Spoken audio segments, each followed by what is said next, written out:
What up, what up, what up, what up, what up, what up, what up, what up, what up, what up? What up, fam? It's your boy Vandal.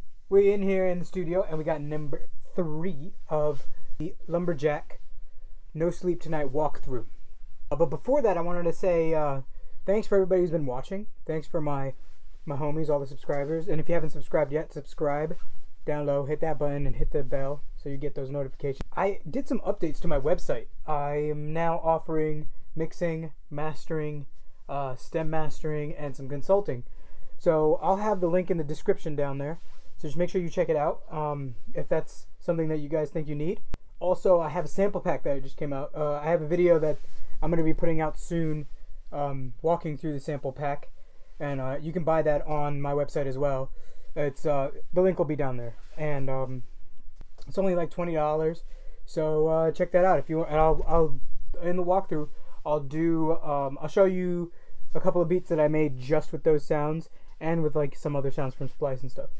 But yeah, I'm actually pretty pumped. So without further ado, let's get into this walkthrough. I take out all the drums and just leave the vocal, and then I have some effects under that, and then like a light drum breaks loop.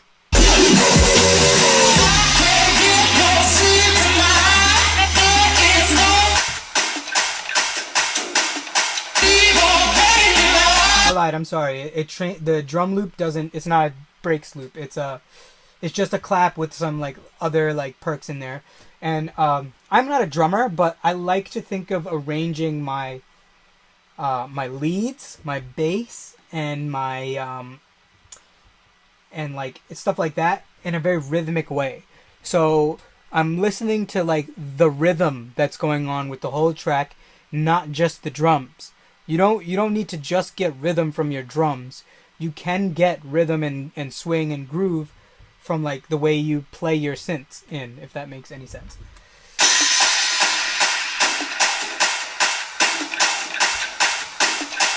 So a lot of the same loops from the beginning are in here, just with a clap, like a big stadium clap. I think I got it from a Cashmere pack. And then I have the vocal. And then an ARP, which is basically the lead. No, not the lead. The synth chords that I had for the piano here. It's the same thing, just with an arpeggiator on it, like a stock Logic arpeggiator. Actually, no, this was Cthulhu's arpeggiator from VNDL Records.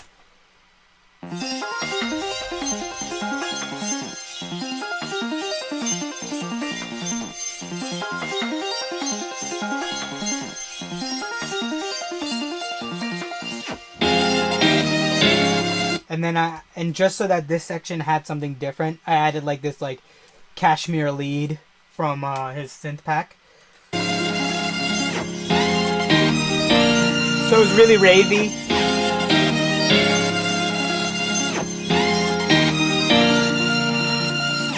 And it does make a difference because then it separates it from the first half, from the first drop.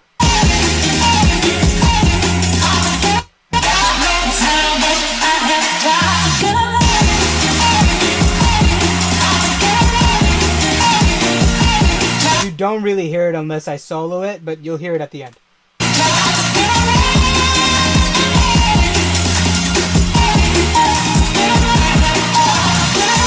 It does make a difference. If I didn't have it there, then it would just sound kind of flat, like the chords weren't really changing. And as your songs progress, you want to make sure that they like kind of crescendo and they kind of like change, and there's always something different.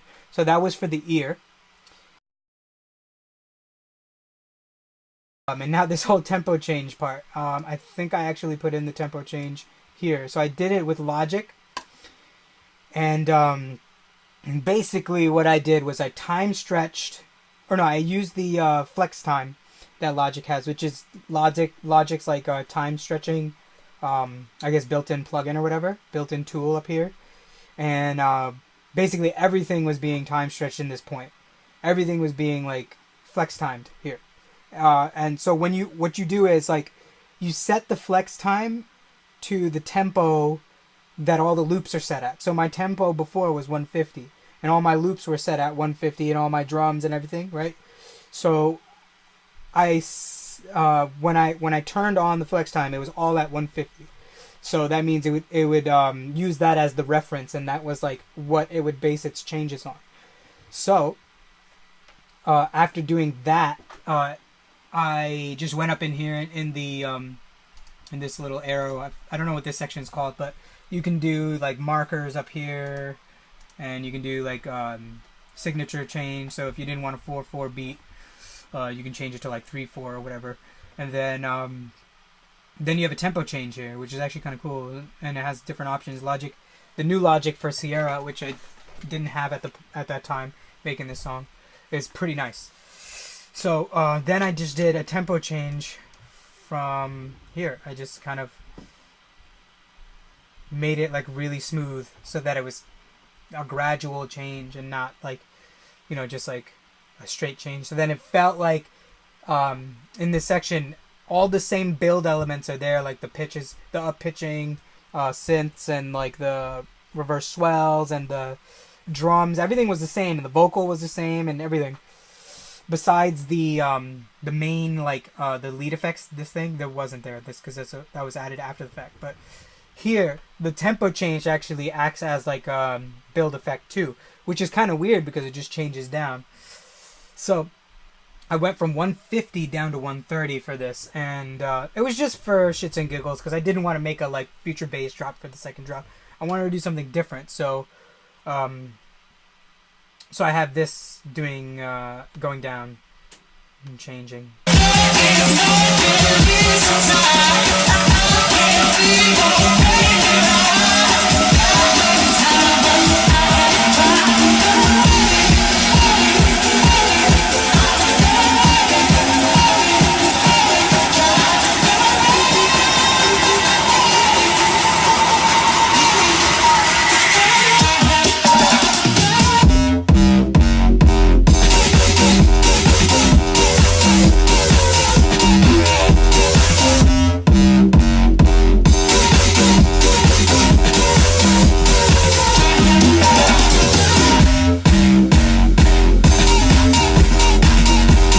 So yeah, that's like super groovy, and for the drums for this, it's like really simple.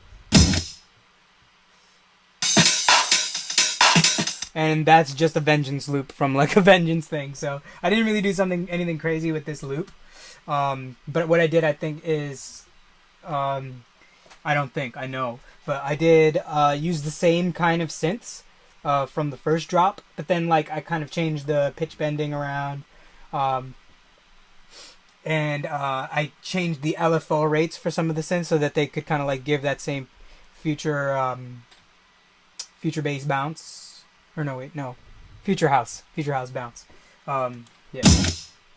So the synths are the same for the most part. Besides the introduction of that sound. That sound is from Ben Hall's preset pack, which is dope for Massive, and it's a bass sound which doesn't sound like that. The only way you can get it to sound like that is if you distort the shit out of it, and that's what I did, and it sounds so fat, especially when you have a sub under it. And it looks like after the fact I wanted to add more like mid range, so I added Camel Crusher, Bass Maker, yeah, and like some mid range here.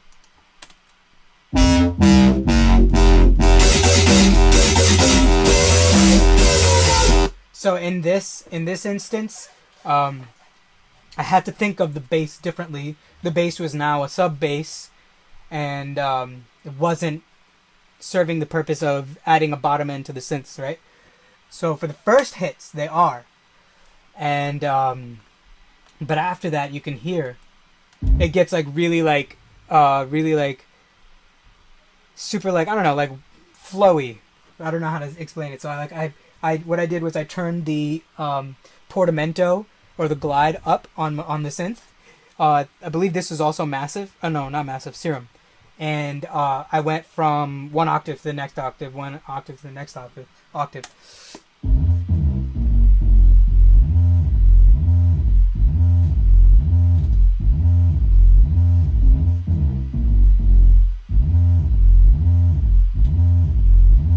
And now it sounds weird without the kick there, but you add the kick in.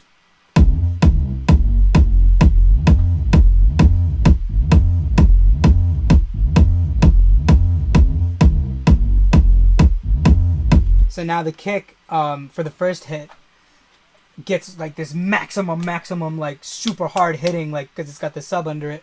It's really hard hitting. And then with the drop lead synths on top.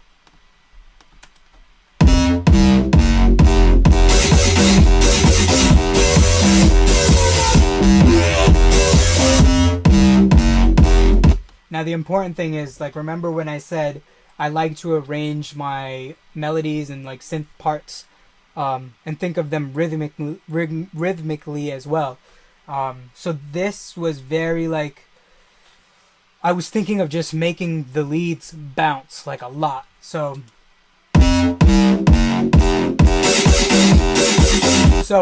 whenever you're thinking about making something bounce, you want to add something on the offbeat. So that's why there's these different hits on the offbeat. If you listen.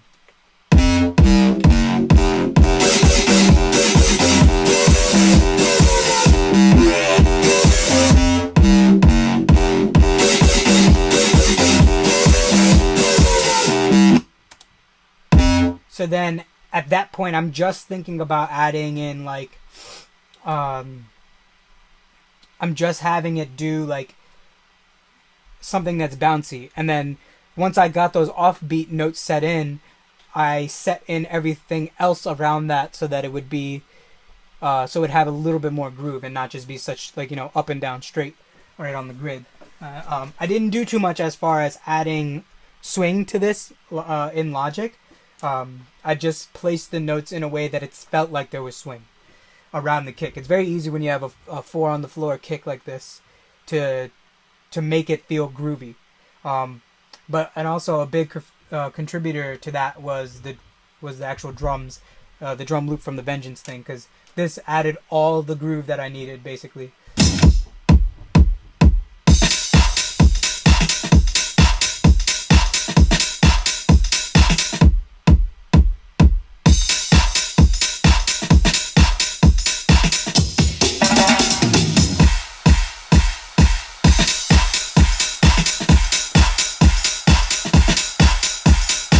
So then, like, I accentuated, obviously, like, the offbeat hi-hat with another hi-hat. So I did add to the loop, but I just didn't, like, add too much. Like, I didn't do too much work. And then for the second half of this drop, the bass, I switched it up, because, like, if you can see, like, it could get very boring if I did the same thing one more time that I did already. So I switched this up, and I just kind of, like, messed around with the placement and try to make it really like just super like jazzy and groovy and like aggressively just groovy in your face.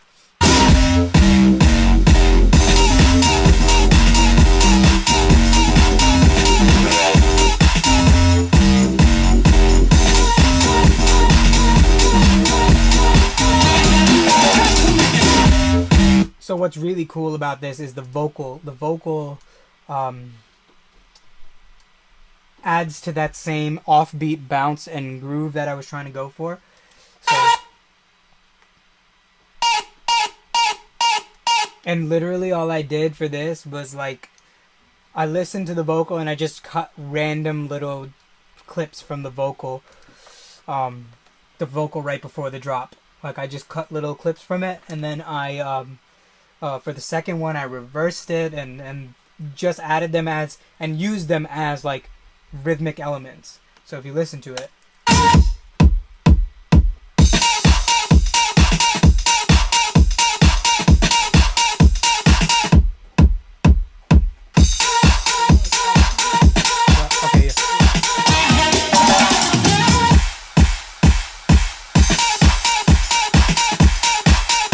okay, yeah. So that's what made up the second drop, and it's pretty simple. I mean, when you think about it, in different sections, you just try to basically do the same thing, but then tweak it different. For this, I guess the tempo change is a big, like, it's crazy to go from something that's so heavy and so like two-steppy to something that's really bouncy and not as two-steppy at all, you know. So for this remix, I really wanted to go at it like super creative and like really try to like, I know this arrangement has been done before, but it's something for me to like really break out of like the kind of music that I normally make. But yeah, so the remix is out now, and you can get it on for free on SoundCloud and stream it on Spotify, and it's on Apple Music, and it's all over the place. So just look for it. It's also on my SoundCloud, and I'll have a link in the description for you guys to see. And yeah, just show that love, and thanks for watching. Tune in next week. I don't know what's gonna happen, but we'll see. I'll definitely have a vlog for you next week. But this one's for my producer homies and all my producer family here on the channel. But yeah, thanks again for subscribing, and if you haven't already, please like, comment, and subscribe, and please also share this. That'd be great if you could share this, and just help if you know anyone that's a producer that needs kind of like some insight on producing. Show them this video and have them hit me up if they have any questions. But yeah, peace. Thanks for watching.